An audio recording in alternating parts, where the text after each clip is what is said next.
Hello friends, नमस्कार दोस्तों। हम पढ़ रहे थे कंपाउंड इंटरेस्ट। आज हम कंपाउंड इंटरेस्ट का लास्ट पार्ट पढ़ेंगे। हमारा कंपाउंड इंटरेस्ट पार्ट है 6। इसमें हम इंस्टॉलमेंट बेस्ड क्वेश्चन देखेंगे जो कि आपकी किस्तों पर आधारित होते हैं। उन प्रश्नों को देखेंगे। कल से हम स्टार्ट करेंगे next topic time and work, समय और कार्य।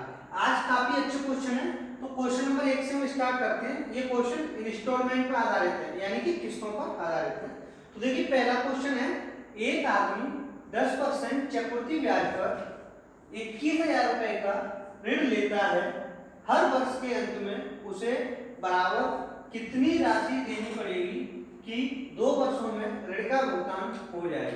यानी कि कोई आदमी उसने 10% ब्याज पर 21,000 रुपए का ऋण लिया और उसे 2 बराबर किस्तों में चुकाना चाहता है। तो हमें बताना है कि उन किस्तों का मान कितना है, यानी किस्त कितने कितने रुपए की होगी। ऑप्शन दिए हुए हमें 12,000 रुपए, 12,100 रुपए, 12,200 और 12,300 रुपए। तो देखिए इस प्रकार के क्वेश्चन को हम कैसे करेंगे। एक तो तरीका ये है कि आप फॉर्मूला लगाइए, फॉर्मूले से कीजिएगा। पहले हम देखते हैं बिना फॉर्मूले के हम कैसे करेंगे। तो देखो हमें क्या दिया हुआ, रेट दिया हमें 10%, यानी आर का मान कितना दिया हुआ 10%।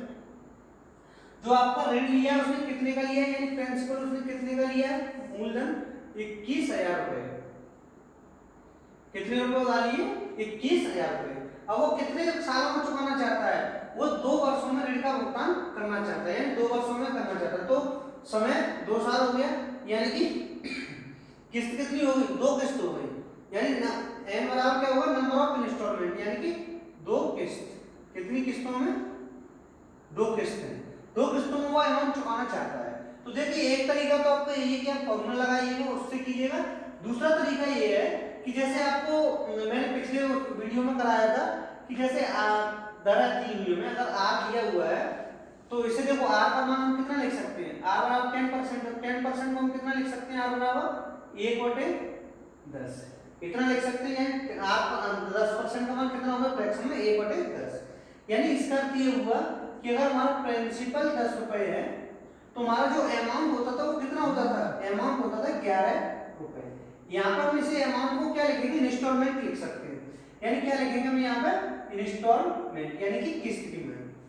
अगर यह आदमी कोई आदमी 10 रुपए लेता है उधार, अगर ये 10 रुपए लेता है तो वो 1 साल बाद किस्त कितनी देगा, 11 रुपए उसे पेड करनी पड़ेगी, क्योंकि 10% इसमें क्या लग गया, ब्याज लग गया। ऐसे तो हम लिखते थे।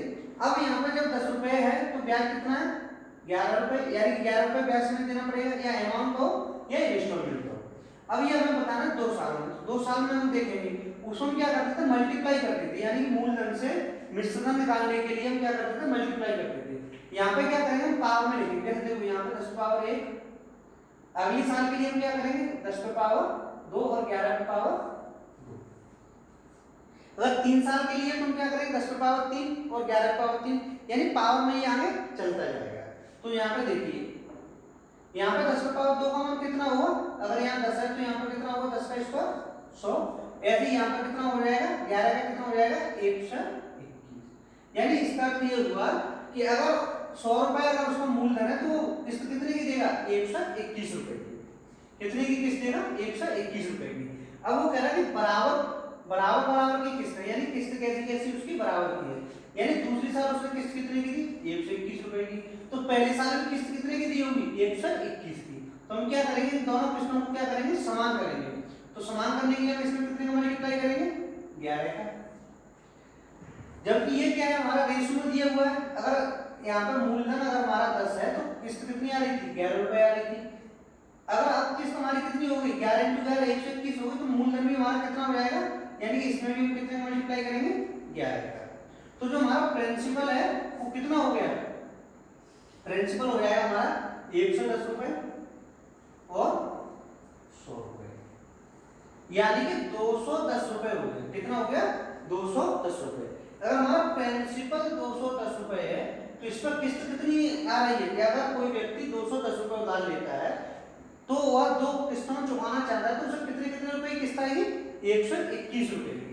कितने की आएगी, 121 रुपए की किस्त आएगी। यानी इससे हम कह सकते हैं कि अगर किसी व्यक्ति ने 210 रुपए उधार लिए हैं और 10% की चक्रवृद्धि ब्याज है तो उसे 2 किस्त में देना है पैसा, तो 121 रुपए की किस्त देगा। यानी उसने लिया कितना था 210 रुपए, जबकि वो दे कितना रहा है 121 रुपए की 2 किस्त दे रहा है, यानी 242 रुपए। तो जो 32 रुपए का अंतर आया वो किसका है, ब्याज की वजह से है। किसकी वजह से है, ब्याज की वजह से अंतर आया। तो अब देखिए अगर 210 रुपए अगर हमारा मूलधन है तो किस्त कितने की है 121 रुपए की, जबकि हमारा मूलधन कितना दिया हुआ है 21,000 रुपए, तो हमारी किस्त कितनी आएगी, यानी 21,000 रुपए और 210 रुपए, यानी हम 21,000 में कितने का भाग करेंगे 210 का, और मल्टीप्लाई कितने का करेंगे 121 का, यानी 210 पे किस्त कितनी है 121, तो 21,000 पे कितने की किस्त आएगी, ये इससे कट गया और 21 से एक बार यानी 100, ये कितना होगा 12,100 रुपए, यानी हमारा आंसर कितना आएगा 12,100 रुपए। यानी वो कितने रुपए की किस्त दे रहा है 12,100 रुपए की दो किस्त में चुकता करेगा, यानी 24,200 रुपए उसे कुल देने होंगे। ऐसा क्यों, देखो जैसे अगर उसने 210 रुपए अगर उसने लिया है और वह कितने की किस्त दे रहा है 121 की 2 किस्त दे रहा है, यानी कि 242 रुपए दे रहा है, जबकि उसने लिए तो कितने थे 210 रुपए। 32 रुपए क्यों ज्यादा देने पड़ रहे हैं, क्योंकि देखो पहली साल अगर जैसे हम उससे देखें जैसे 210 रुपए थे, इस पे ब्याज कितना लगेगा 10%, तो कितना हो गया 110 अपॉन 0 से 0 कट गया तो कितना हो गया आपका 1 3 और 1 कितना हो गया 231, यानी 11 का 1 और यहाँ पे 231 रुपए हो गए। ऐसे ही अगर अगली साल भी आएगा तो उस पर भी ब्याज लगेगा, तो इस प्रकार से उसे कुल कितना ब्याज देना पड़ा 242 रुपए उसे पेड करने पड़ेंगे, यानी 121 की किस्त आएगी। तो आंसर हमारा कितना हो जाएगा बी हो जाएगा 12,100 रुपए। नेक्स्ट क्वेश्चन देख लेते हैं, क्वेश्चन नंबर 2, जिसमें ये क्लियर हो जाएगा। नेक्स्ट क्वेश्चन है क्वेश्चन नंबर 2। क्वेश्चन नंबर 2 दिया हुआ है कि एक आदमी 20% चक्रवृद्धि ब्याज पर 11,000 रुपए की का ऋण लेता है, यानी कि आदमी 20% की दर पर 11,000 का ऋण लेता है और हर वर्ष के अंत में उसे बराबर कितनी राशि देनी पड़ेगी कि 2 वर्षों में ऋण का भुगतान हो जाए, यानी हमें 2 इंस्टॉलमेंट में पैसा चुकाना है। जबकि उसने ब्याज पर कितने लिए हुए हैं 11,000 रुपए और दर कितनी है चक्रवृद्धि ब्याज की 20%। ऑप्शन है हमारे 7500, 7,000, 7100 और 7200 रुपए। तो देखिए इसे हम कैसे सॉल्व करेंगे, जैसे हमने आर का मान कितना दिया हुआ है 20%, प्रिंसिपल हमें कितना दिया हुआ है 11,000 रुपए, जबकि हमें किस्त कितनी देनी है 2 किस्त देनी है, कितनी किस्तों में पे करना है पैसा 2 किस्तों में चुकाना है। तो देखिए हम क्या करेंगे आर का मान कितना 20%, यानी इसे हम कितना लिख सकते हैं 1/5, यानी अगर हमारा प्रिंसिपल अगर 5 रुपए है तो किस्त कितनी आएगी 6 रुपए, यानी अगर 5 रुपए प्रिंसिपल है तो किस्त कितनी आएगी 6 रुपए। अब 2 किस्तों में हम तो क्या करेंगे इसका वर्ग करेंगे, तो ये हो जाएगा 25 और ये हो जाएगा आपका 36। अब देखो यहाँ पर किस्त क्या है बराबर है, यानी दोनों किस्त कैसी कैसी बराबर बराबर की देनी है। ये दूसरी किस्त 36 की, तो पहले भी किस्त कितने की होगी 36 की, तो हमने इसे 36 बनाने के लिए हमने 6 मल्टीप्लाई किया। अगर इधर भी 6 का किया तो हमें इधर भी 6 का करना पड़ेगा, तो हमारा ये मूल यानी प्रिंसिपल कितना हो जाएगा 30 रुपए इधर हो गया और 25 ये हो गया, यानी कुल मूलधन कितना हो गया 55 रुपए। यानी 55 रुपए अगर मूलधन लिया है उसने तो किस्त कितने की आ रही है 36 रुपए की किस्त आ रही है। कितने की रुपए की आ रही है किस्त 36 रुपए की आ रही है, जब उसने 55 रुपए उधार लिया है। अगर उसने 11,000 रुपए लिया है तो किस्त कितने की आएगी, हमें कितने बताना है 11,000 रुपए, तो हम क्या करेंगे 11,000 में 55 का भाग दे देंगे और मल्टीप्लाई कितने का करेंगे 36 का, तो 11 से 5 और 5 से इसे काटेंगे तो 20 पन 100 यानी 200, तो कितना आएगा 36 दूनी 72, कितना आएगा 7200 रुपए। हमारा आंसर कौन सा होगा ऑप्शन नंबर बी हमारा सही आंसर होगा। देखिए अगर इसे हम फॉर्मूले से करेंगे तो कैसे करेंगे, फॉर्मूला हमारा क्या होता है x upon 1 plus r upon 100 पे power 1 plus x upon 1 plus r upon 100 पे power 2 plus x upon 1 plus r upon 100 पे power 3 plus dot dot dot, यानी इसी तरीके से पावर में चलता जाता है 1 2 3 ऐसे करके चलता हुआ जाता है और लास्ट में क्या आता है अमाउंट टू बी पेड, जो हमें अमाउंट पेड करना है वो वाला पैसा, यानी जो पैसा उधार लिया वो पैसा दिखाया जाता है। तो और यहाँ पे x का मान क्या होता है, x होती है जो इंस्टॉलमेंट यानी किस्त की जो राशि होती है वो x का मान होता है और r दर होता है। तो यहाँ पे किस्त हमें निकालना है तो x का मान x ही रहेगा 1 प्लस r कितना हमें 20%, तो 20/100 यानी 1/, कितना होगा 20×100 5, 1/5 होगा 5 × 5 और 1 6, 6/5। तो हमारा नीचे कितना आएगा 6/5 हो गया, प्लस इधर कितना आएगा x अपॉन ये स्क्वायर में, तो 6/5 के स्क्वायर करेंगे तो कितना आएगा 36/25 बराबर हमने कितना अमाउंट लिया 11,000 रुपए। इसे सॉल्व करेंगे तो देखो 5 ऊपर चला जाएगा 25, इधर से ऊपर चला जाएगा तो कितना हो जाएगा 5x/6 प्लस 25x/36 बराबर 11। 36 अगर हम एलसीएम लेंगे तो 6 से 6 बार जाएगा यानी 5 का 30, ये तो हो गया 30x प्लस ये कितना होगा 25x बराबर 11,000 × 36 यानी 36 को हम इधर ले लेंगे, ये कितना हो गया 55x बराबर 11,000 × 36, 11 से ये गया 5 बार और 5 से इसे काटेंगे तो 20 बन गए 100 यानी 200। x का मान कितना आ गया 36 दूनी 72 यानी कितना आ गया 7200। एक तरीका तो आपका ये इससे कर सकते हैं, दूसरा तरीका आपका ये फॉर्मूले से कर सकते हैं। लेकिन फॉर्मूले से दिक्कत हमें कब आती जो हमारा ये दर दी हो, अगर फ्रैक्शन में दी हो, किसमें दी हो भिन्न में दी हो, तो हमें इससे समस्या की जबकि इससे आसानी से सॉल्व हो जाता है। इसमें भी कुछ नहीं, ये भी देखो काफी आसान होता है, कुछ नहीं हमें जो दर दी होती है उसका फ्रैक्शन करते हैं यानी 1/5, यहाँ पे नीचे वाला भाग लिखते हो, यहाँ पे जो टोटल होता है उसे लिख देते हैं। 2 साल के लिए तो 2 बार और 3 साल के लिए पूछा तो 3 बार लिख देते हैं। ठीक है, नेक्स्ट क्वेश्चन से समझते हैं, क्वेश्चन नंबर 3। नेक्स्ट क्वेश्चन देखते हैं क्वेश्चन नंबर 3। तो देखिए इसमें क्या दिया हुआ है कि एक आदमी 16.66% चक्रवृद्धि ब्याज पर 39,000 रुपए का ऋण लेता है। हर वर्ष के अंत में उसे बराबर कितनी राशि देनी पड़ेगी कि 2 वर्षों में ऋण का भुगतान हो जाए। ऑप्शन दिए हुए हमें 25,500, 24,500, 26,500 और 27,500। तो देखिए इसे हम कैसे सॉल्व करेंगे। जैसे सबसे पहले देखिए हमें क्या दिया हुआ है, हमें दिया हुआ रेट ऑफ इंटरेस्ट दिया 16.66% और हमें दिया हुआ प्रिंसिपल यानी ऋण कितने का लिया उसने 39,000 रुपए, जबकि हमें किस्त कितनी दी है 2 किस्तों में से पेड करना है। कितनी किस्तों में 2 किस्तों में।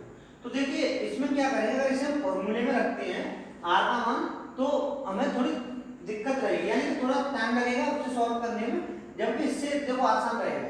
आर बराबर कितना है 16.66 का मान फ्रैक्शन कितना होता है 1/6। तुम्हारा प्रिंसिपल कितना हो जाएगा 6 रुपए, जबकि इंस्टॉलमेंट कितनी हो जाएगी आपकी 7 रुपए, 6 और 1 7 रुपए। अगर वो 6 रुपए लेता अगर ऋण तो 1 साल बाद उससे कितना देना पड़ेगा 7 रुपए करेगा। अगर वो 2 साल के लिए लेता है तो क्या होगा, देखो इसका हम वर्ग करेंगे तो कितना हो जाएगा 36 और इसका कितना हो जाएगा 49, जबकि किस्त हमारी दोनों क्या है बराबर है। देखो ये किस्त जब ये 49 है तो हमें ये भी 49 करेंगे, जब इसे 49 करेंगे तो हम कितने मल्टीप्लाई करते हैं 7 का, तो प्रिंसिपल में भी हमें 7 का मल्टीप्लाई करना पड़ेगा क्योंकि इससे रेशियो हमारा समान रहेगा। तुम्हारा जो मूलधन है यहाँ पे पहली साल में कितना हो जाएगा 6 7 42, क्योंकि यहाँ पे कितना है 36। तुम्हारा कुल मूलधन कितना हो गया दोनों साल का 6 2 8 और 4 3 7, यानी अगर हमारा कुल मूलधन अगर 78 रुपए है तो हमारी किस्त कितनी की आ रही है 49 रुपए की। कितनी किस्त आ रही है 49 रुपए की। अगर कोई व्यक्ति 78 रुपए उधार ले लेता है और 16.66% से ब्याज लगती है चक्रवृद्धि ब्याज, तो वह 2 साल में चुकाना चाहता है तो हर किस्त कितनी की आएगी, प्रत्येक किस्त उसकी 49 रुपए की आएगी यानी 49 दूनी 98। देखो ध्यान रखो हमेशा जो किस्त आती है वो जो मूलधन होता है उससे अधिक ही रहेगी। यानी देखो यहाँ पे 2 किस्तें तो 2 किस्तों का योग कितना होगा 49 दूनी 98 और जबकि यहाँ पे कितना 78, तो 98 का देखिए। अब देखिए अगर 78 रुपए है तो किस्त कितने की 49 रुपए की, जबकि उसने उधार कितने लिए 39,000 रुपए, तो 39,000 रुपए पर किस्त कितनी मिलेगी, तो 39,000 अपॉन 78 इंटू 49, हम कितने का मल्टीप्लाई करेंगे 49। तो ये देखो 39 दूनी कितने होते हैं 78 और ये 2 से काटेंगे तो ये कितनी बार आएगा 2 से 50 और एक 0, तुम्हारा कुल मान कितना आ जाएगा? देखो 0 0 और 5 45 की 5 और 4 20 और 4 24, तो कितना आएगा? 24,500। तो ऑप्शन कौन सा सही होगा यहाँ से? ऑप्शन नंबर बी सही होगा। क्लियर हुआ? यानी कुछ नहीं, हमें दर थी जो हमें रेट ऑफ इंटरेस्ट है उससे हमने फ्रैक्शन बदल लिया 1/6, यहाँ पे 6 और यहाँ पे 7। 2 साल के लिए पूछा है तो इसका वर्ग और अगर 3 साल में चुकाना होता तो हम क्या करते? 6 का क्यूब करते, तो कितना हो जाता? 216 और ये 343, उससे करते हैं। ठीक है, नेक्स्ट क्वेश्चन देखते हैं, क्वेश्चन नंबर 4। नेक्स्ट क्वेश्चन हमारा क्वेश्चन नंबर 4। क्वेश्चन नंबर 4 है कि एक आदमी 10% चक्रवृद्धि ब्याज पर, कितनी दर है? 10% पर 66,200 का ऋण लेता है और वर्ष के अंत में समान राशि बराबर राशि की किस्त देता है कि 3 वर्षों में, कितने सालों में? अब तक हमने देखा था 2 वर्षों में, अब है 3 वर्षों में। 3 वर्षों में ऋण का भुगतान करना चाहता है तो उसे किस्त कितने कितने की देनी पड़ेगी? ऑप्शन है 25,620, 22,660, 26,620 और 27,200। तो देखिए इसे कैसे सॉल्व करेंगे। जैसे हमें क्या दिया हुआ है? रेट ऑफ इंटरेस्ट कितना दिया हुआ है? 10%, जबकि हमें प्रिंसिपल कितना दिया हुआ है? 66,200 रुपए। यानी उसने कितने रुपए का वो लिया? उसने लोन 66,200 का, और उसे 3 किस्तों में देना है। कितनी किस्तों में देना है? 3 किस्तों में। अब तक जो क्वेश्चन किए थे हमने वो 2 साल के थे, ये 3 किस्तों में, यानी 3 साल में पे करना है। तो देखिए आर का मान कितना होगा? आर का मान हो जाएगा 10%, तो इसे हम लिखेंगे 1/10, यानी प्रिंसिपल और इंस्टॉलमेंट। यानी अगर मूलधन उसका 10 है तो किस्त कितने की आएगी? 11 रुपए की। दूसरी साल अगर करेंगे तो ये 100 रुपए हो जाएगा और ये कितना हो जाएगा? 121। तीसरी साल 10 का वर्ग कितना, 10 का क्यूब कितना होता है? 1000, यानी 1 0 और बढ़ गया, और इसका कितना हो जाएगा? 11 का। देखो इसमें करेंगे तो 11 का क्यूब होता है आपको 1331। कितना होता है? 1331।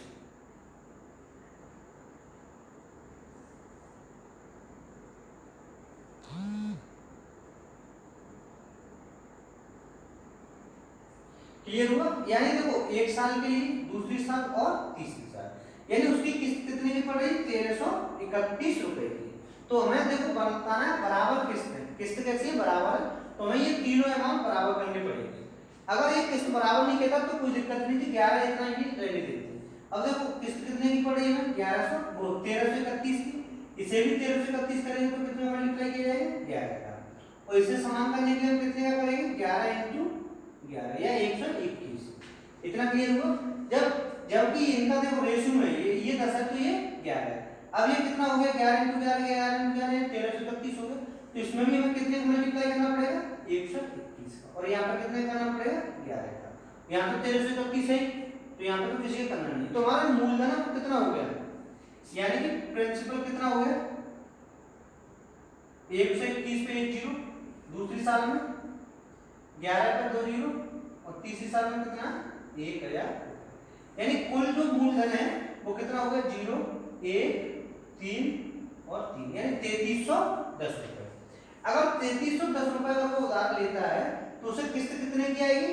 1331 रुपए की किस्त आएगी। यानी अगर उसने धन 3310 रुपए लेता है तो उसे किस्त कितनी पड़ती? 1331 रुपए की पड़ती है। 3 किस्तों में उसे पे करना पड़ेगा 1331, 1331 और 1331 की। जबकि हमें एक्चुअल में धन कितना दिया हुआ? उसने कितना लिया था? 66,200। एक्चुअल में उसने कितना लिया? 66,200। ये किसके बराबर? 3310 इनटू कितनी किस्त आ रही है? 1331। यानी कि 3310 पे इतने की किस्त आ रही है तो हमें इतने पे निकालनी है। ये देखो ये कितना हो जाएगा? 33 दूनी 66, यानी 2 बार और 2 0। तो किस्त हमारी कितनी की आ जाएगी? इसका 0 का 0, 0 का 0 और 2 से करेंगे तो 2 1 2, 2 3 6, 2 3 6, 2 1 2, यानी 26,620। कितना आएगा? ये गलत है, यानी कि 3310 से 2 1 0 रहेगा। कितना आएगा? 1 0। तो कितना आ गया? 26,620 रुपए आ गया। जो हमारी किस्त होगी वो कितनी होगी? 26,620। क्लियर हुआ? अब देखते हैं नेक्स्ट क्वेश्चन, क्वेश्चन नंबर 5।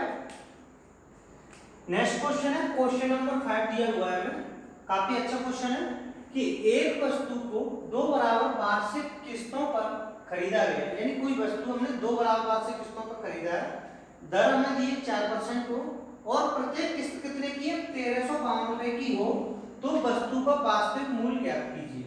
यानी हमें क्या बताना है, प्रिंसिपल बताना है, जबकि हमें किस्त कितने की है 1352 रुपए की दो किस्तें हैं और दर है हमारी 4%। तो कैसे सॉल्व करेंगे, वो ऑप्शन हमारे 1200, 3150, 2430 और 2456 रुपए।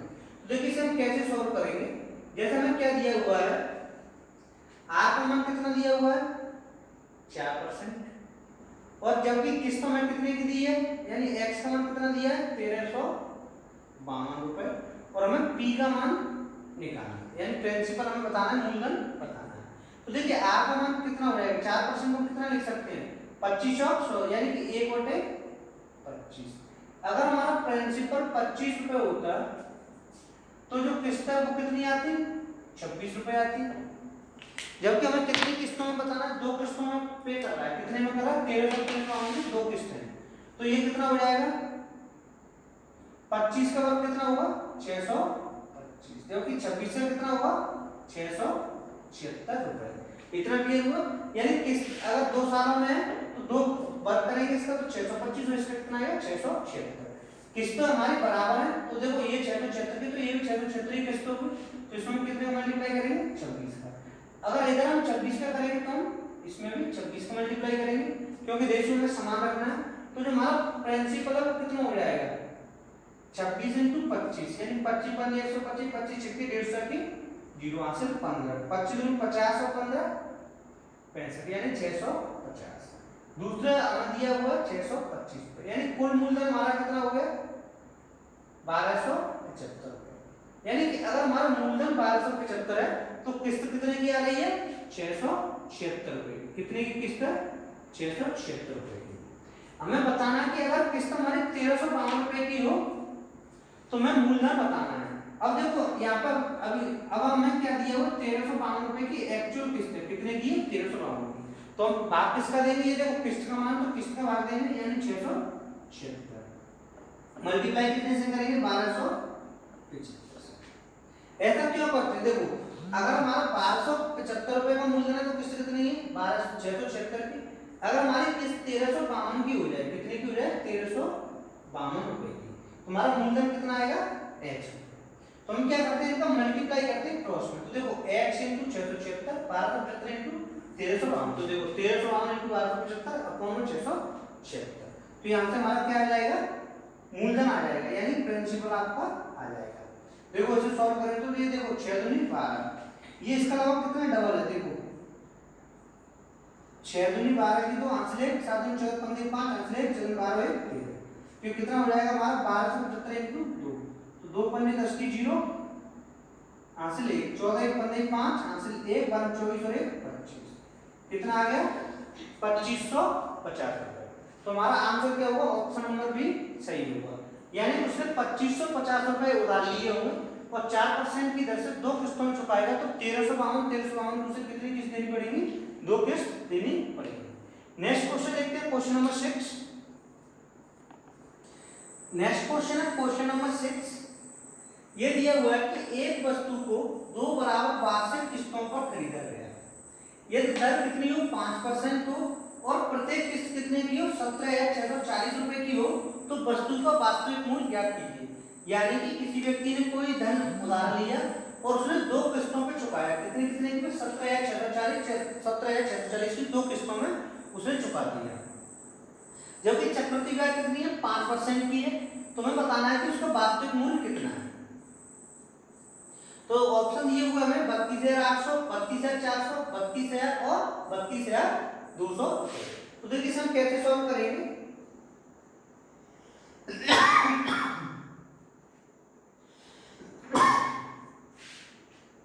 देखिए इसे कैसे सॉल्व करेंगे, जैसे हमें क्या दिया हुआ है आर का मान दिया हुआ है 5%, किस्त का मान दिया हुआ है यानी एक्स का मान है 17,640 रुपए और हमें पी का मान निकालना है।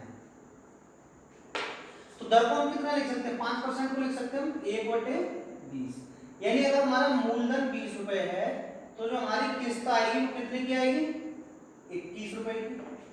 हमें दो किस्तों में पेड करना है तो कितना हो जाएगा, ये 400 हो जाएगा और ये 441 रुपए।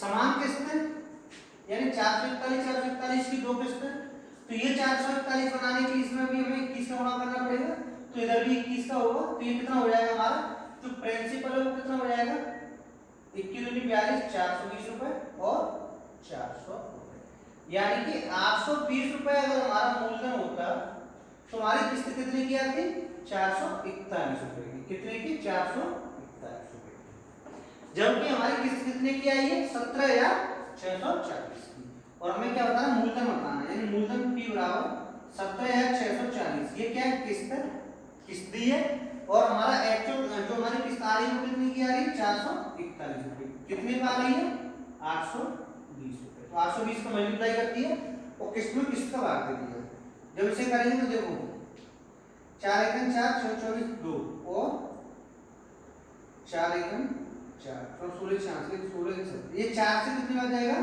4 यानी कि 0, ये कितना हो जाएगा 0 0 4 दूनी 8 और 4 यानी आंसर हमारा कितना आ गया 32,800, तो ऑप्शन नंबर ए सही होगा। क्लियर हुआ? कुछ नहीं, केवल हमें आर का मान कितना दिया था 5%, 5% हमने फ्रैक्शन में बदला तो 1/20, यानी 20 अगर हमारा मूलधन है तुम्हारे जो किस्त आई वो कितनी की आएगी 21 रुपए की, अगर इसे हम 400 रुपए कर देंगे तो ये हमारा कितना हो जाएगा 441 रुपए, हमने किस्त को समान किया ऐसे प्रिंसिपल को किया तो हमारा क्या आ गया 32,800। नेक्स्ट क्वेश्चन देखते हैं, क्वेश्चन नंबर 7। नेक्स्ट क्वेश्चन है क्वेश्चन नंबर 7। क्वेश्चन नंबर 7 है कि एक आदमी ने 30% चक्रवृद्धि ब्याज की दर से 3,000 रुपए बैंक से उधार लिए, कितने रुपए लिए 3,000 रुपए, प्रत्येक वर्ष के अंत में वह 1,000 रुपए लौटा देता है, यानी कि 3,000 रुपए उसने 30% चक्रवृद्धि ब्याज पर लिए और वह क्या करता है कि हर वर्ष के अंत में 1,000 रुपए लौटा देता है। ज्ञात करो कि तीसरे वर्ष के अंत में लोन चुकाने के लिए, यानी कि उसे जो लोन लिया है उसने उसे कंप्लीट करने के लिए यानी पूरा चुकता करने के लिए उसे कितने रुपए भरने पड़ेंगे, यानी तीसरे वर्ष के अंत में उसे कितने रुपए जमा करने पड़ेंगे। ऑप्शन ये हुआ 1,102 रुपए, 3,605 रुपए, 3,601 रुपए और 4,003 रुपए। तो देखिए इसे हम कैसे सॉल्व करेंगे, जैसे हमें दिया हुआ दर यानी रेट ऑफ इंटरेस्ट कितना दिया हुआ 30% और उसने प्रिंसिपल कितना लिया है 3,000 रुपए लिया है, जबकि हर साल वो कितने रुपए लौटा देता है 1,000 रुपए लौटा देता है, और हमें बताना है तीसरे साल के अंत में कितना करेगा। तो देखिए जब उसने 3,000 रुपए लिए, कितने लिए 3,000 रुपए, यानी पहली साल उसके पास कितने थे 3,000 रुपए थे, अब उसमें क्या लगेगा ब्याज लगेगा, यानी 3,000 रुपए ब्याज लगेगा, कितने परसेंट से लगेगा 30% से, कितने से लगेगा 30% से, तो इसका ब्याज कितना हो जाएगा 3,000 का 30% निकालेंगे तो कितना होगा 0 से 0 यानी कि 900 रुपए, कितना हो गया 900 रुपए, यानी ब्याज समेत कितना हो जाएगा 3900 रुपए हो जाएगा, यानी लिए उसने कितने थे 3,000 रुपए लिए थे, ये उसने कितने लिए थे 3,000 रुपए, तो एक साल बाद ये कितने हुआ 3900 रुपए हुआ। अब उसने क्या किया कि साल के अंत में उसने क्या किया वर्ष के अंत में 1,000 रुपए उसने पेड कर दिए, कितने कर दिए 1,000 रुपए पेड कर दिए, तो उसके कितना लोन रह गया यानी कि 2,900, यानी लोन कितने का रह गया 2,900 रुपए का रह गया। अब जो दूसरी साल आएगा तो वहां पे प्रिंसिपल क्या बन जाएगा यानी मूलधन कितना बन जाएगा उसका, कितना रहेगा केवल 2,900 रुपए रह गया।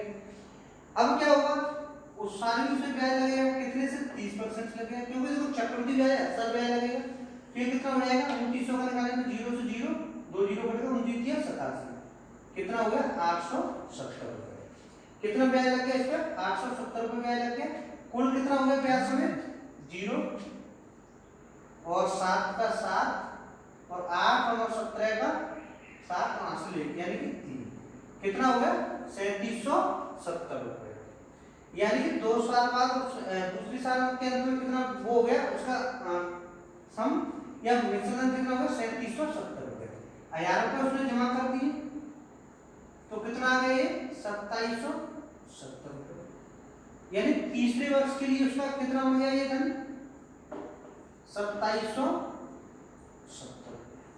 अब इसमें भी ब्याज लगेगा यानी तीसरे वर्ष के अंत में ही देगा तो इसमें भी 30% का ब्याज लगेगा, तो 30% की दर से कितना ब्याज होगा देखो बट्टे 100 करेंगे तो 0 से 0, यानी 3 का मल्टीप्लाई करेंगे तो 7 21, 1 हासिल 2, 21 और 2 23 की 3 हासिल 2, 6 और 2 8, यानी 831। तो ये ब्याज समेत कितना पैसा हो जाएगा? 1 7 3 10 की 0 हासिल 1, 8 8 16 की 6 हासिल 1, 2 और 1 3, यानी कि 3601 रुपया। यानी 3 साल के अंत में उसे कितने रुपए पे करने पड़ेंगे? 3601 रुपया देना पड़ेगा। यानी उसे पूरा लोन चुकता करना है तो कितना देना पड़ेगा? 3601 रुपया, यानी ऑप्शन नंबर सी सही होगा। एक बार और देखिए क्या था, उसने कितने रुपए उधार लिए थे? 3000 रुपए लिए थे। 30% की दर थी तो एक साल में ब्याज कितना हो गया? 900 रुपए हो गया। तो ब्याज समेत जो मूलधन था वो मिश्रधन कितना हो गया? 3900 रुपए मिश्रधन हो गया। 1000 रुपए उसने जमा कर दिए बैंक में, तो अब उसका कितना पैसा रह गया? 2900 रुपए। अगली साल ये क्या हो गया? मूलधन बन गया। अब इसी पे क्या बन लगेगा ब्याज? यानी 30% ब्याज आया तो कितना हो गया? 870 रुपए। यानी कुल कितना हो गया मिश्रधन? 3770 रुपए। 1000 रुपए हमने इसमें से लेस किया, यानी उसने जमा कर दी बैंक में, तो कितना रहेगा? 2770। यानी तीसरे साल के लिए 2770 क्या बन गया? मूलधन बन गया। इस पर भी 30% ब्याज लगा, यानी 831, तो 831 में कितना होगा? 3601 रुपए। यानी अगर वो 3601 रुपए जमा कर देगा तो उसका लोन क्या हो जाएगा? चुकता हो जाएगा। क्लियर हुआ? नेक्स्ट क्वेश्चन देखते हैं, क्वेश्चन नंबर 8। नेक्स्ट क्वेश्चन है क्वेश्चन नंबर 8। क्वेश्चन नंबर 8 दिया है हमें कि एक आदमी ने 30% चक्रवृद्धि ब्याज की दर से 8000 रुपए बैंक से उधार लिए। कितने रुपए लिए उसने? 8000 रुपए उधार लिए। प्रत्येक वर्ष के अंत में वो क्या करता है? 3000 रुपए वापस कर देता है, 3000 रुपए लौटा देता है या जमा कर देता है। और तीसरे वर्ष के अंत में लोन चुकाने के लिए उसे कितने रुपए देने पड़ेंगे? ऑप्शन है हमारा 7426 रुपए, 6266 रुपए, 5126 रुपए और 8606 रुपए। तो देखिए इसे हम कैसे सॉल्व करेंगे। जैसे सबसे पहले हमें क्या दिया हुआ? आर में कितना दिया? 30%, जबकि प्रिंसिपल कितना दिया हुआ है हमें?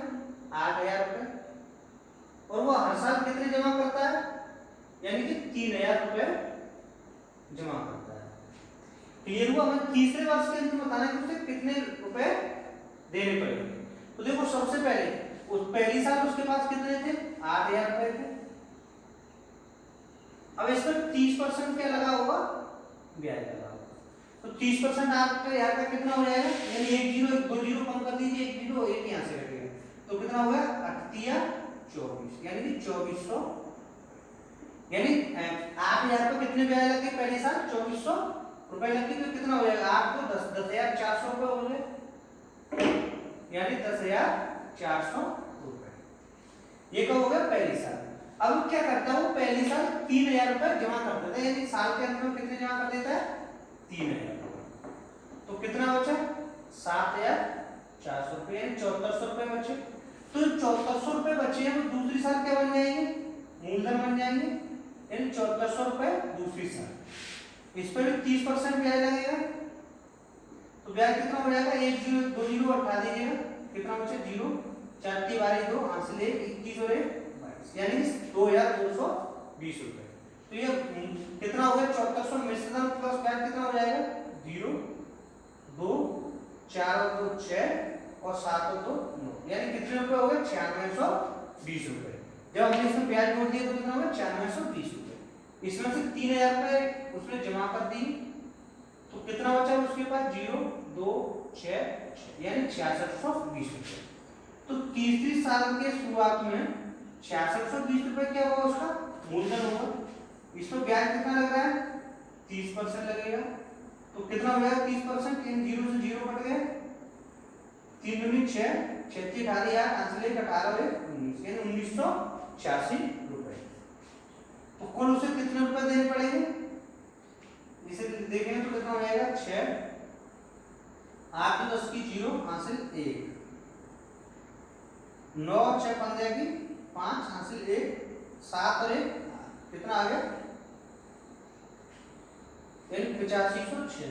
एक बार देखिए, यानी 0 से 0, 6 का 6, 8 2 10 का 0 हासिल 1, 9 6 15, 1 16, 16 हासिल और आएगी, 16 की 6 हासिल 1, 6 और 1 7 और 1 8, यानी कितना आ गया? 8606 रुपए। तो हमारा ऑप्शन कौन सा सही होगा? ऑप्शन नंबर डी सही होगा। यानी उसे कितने रुपए चुकता करनी पड़ेगी, यानी लोन को खत्म करने के लिए उसे 30वें साल के अंत में कितने देने पड़ेंगे, 8606 रुपए। पहले देखो एक बार हम समझते, 8000 रुपए थे, 30% ब्याज लग गया 2400 रुपए, तो कुल कितना हो गया साल का, तो 10400 हो गया, ब्याज समेत हो गया। लिए उसने 8000 थे, ब्याज समेत कितना होगा 10400। 3000 रुपए उसने बैंक में जमा कर दी, तो उसका कितना लगेगा 7400 रुपए। 7400 रुपए दूसरी साल का क्या बन जाएगा, मूलधन बन जाएगा।